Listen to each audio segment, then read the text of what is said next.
Hello? Opo. Wala po eh. Bukas pa po eh. Nasa out of town po ako. Baka next month na po. Okay lang po ba?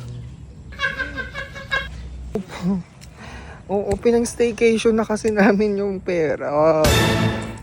Mas mahalaga po kasi ang mental health namin kasi ang mga sinasabi ninyo. Opo. Hindi ko na kaya eh yung mga pangjajaras nyo sa akin. Sobrang nakakasira po ng mental health. Kaya kailangan ko munang mag-relax dito sa malayong lugar kung saan maraming mga puno, presko ang hangin. Maganda ang view, may swimming pool.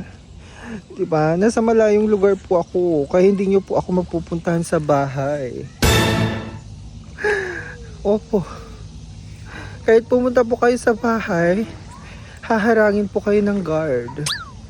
Oh, kasi exclusive subdivision po yan sa amin. Opo. Oo, baka mahuli po kayo ng barangay. No. Oo. Ingat.